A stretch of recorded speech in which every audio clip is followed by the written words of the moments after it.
Good morning, guys. My name is Mita Kokong, your financial literacy educator, founder and director of New Ground Financial Literacy.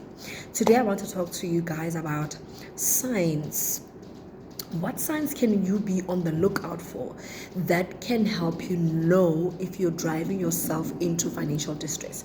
So what are the practical things that you can look at when you assess the way you spend your money that can help you assess if you're going in the right or the wrong direction? So today we're going to discuss the signs that you can see or that you can find in your spending habits that can determine the direction you're taking with your finances. So sign number one, living beyond your means. So if you live beyond your means, it means you're spending more than you're earning. When you draft your budget or your spending plan, you're always standing at a minus. That on its own can drive your finances into a pit.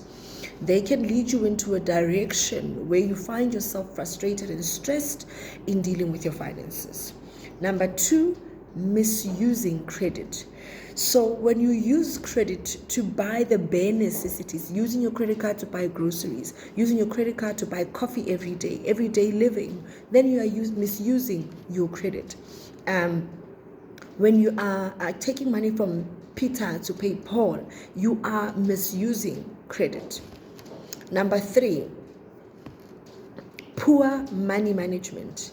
You get a good enough salary, but when it comes to managing your money, your decisions are very poor.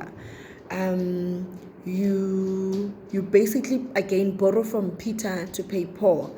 You make decisions that only cause you to have no money come month end. You actually have more debt than you have an income. Basically, through your poor money management and your poor decision making, you end up finding yourself at the very same place that you're trying to get away from. Number five, lack of budgeting, lack of planning. You don't write down the things that you want to do with your money. I always say, if you don't plan for your money, then your money will be wasted. So money without plan is money wasted. So therefore, if you don't have a budget, you will end up wasting money. If you don't have a plan for your money, you'll end up wasting money. So therefore, it could easily drive you towards financial distress and frustration, and you could end up being in more debt. When you don't have emergency savings. Guys, emergency savings is not a million. Emergency savings is any amount of money that can get you out of a bind, that can get you out of a situation without having to go and borrow. That is number six. If you don't have emergency savings, then you are slowly walking or driving towards financial disaster, because should an emergency come up, you're going to have to go borrow. You're going to have to go back to that very same credit card that you're trying to get out of. So number six, personal issues. Personal issues could involve any kind of addictions that you have. Do you have gambling addictions, for an example? Do you have an alcohol abuse issue or addiction? Then that could drive your finances towards disaster. You could fall down a pit that would be very difficult to get out of, or that could take years for you to get out of. So those are the kind of things that you can look at, that you can see in your everyday spending, in your everyday behavior.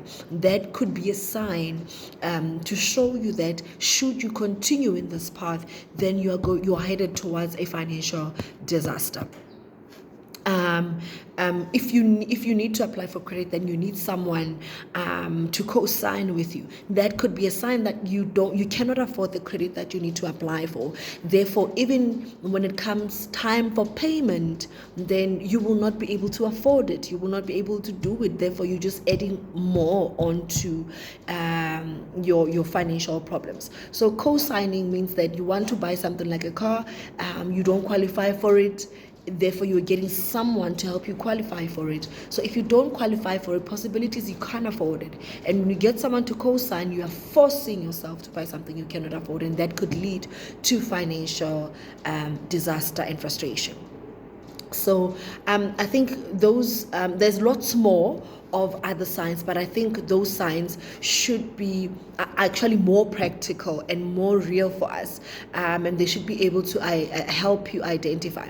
So there are remedies or things that you could do that are practical that can help you to remedy if you find yourself saying yes to 3 or more of these circumstances, of which I'm going to share those in my next video. So be on the lookout for the remedies or the steps that you could take to try and remedy those kind of circumstances, so that you walk away more and more from financial disaster. So thank you so much, guys, for this video. Remember to like and share and subscribe to my YouTube channel, Creating Wealth with Mita Kokong. On Instagram, UR_personal finances.